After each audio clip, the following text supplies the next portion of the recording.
আজ আমরা নীল আকাশ হারাতে বসেছি।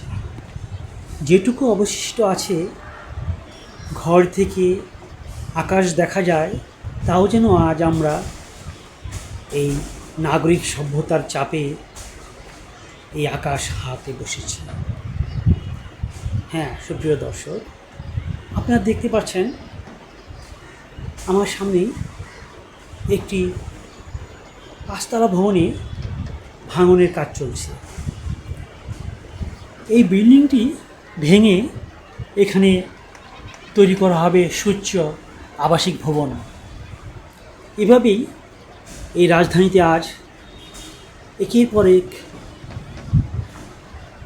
ছোটো বিল্ডিংগুলো ভেঙে সুউচ্চ বহুতল ভবন নির্মাণের কাজ চলছে। এবং এতে করে আমরা যেটুকু আজ সবুজ বনায়ন এই চারিপাশে আছে তাও আজ হারাতে বসেছি। যেটুকু নীল আকাশ আজ দেখা যায় সেটুকু আমরা আজ হারাতে বসেছি।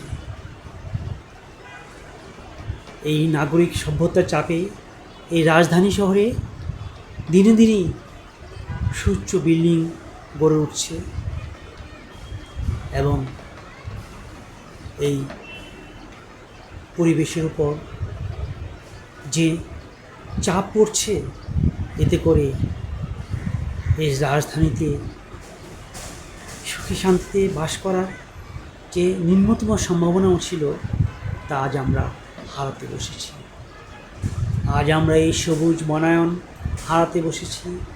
আজ আমরা এই নীল আকাশ হারাতে বসেছি। আজ আমরা পরস্পরের প্রতি ভালোবাসা, সৌহার্দ্য হারাতে বসেছি। অবসরে অনেক সময়ই নীল আকাশের দিকে তাকিয়ে থাকি, দেখি আকাশের কি বিশালতা, কিন্তু নাগরিক সভ্যতার এই চাপে এই বিশালতা দেখার সুযোগও আমরা আজ হারাতে বসেছি। ধন্যবাদ সুপ্রিয় দর্শক, সাথেই থাকবেন আশা করি।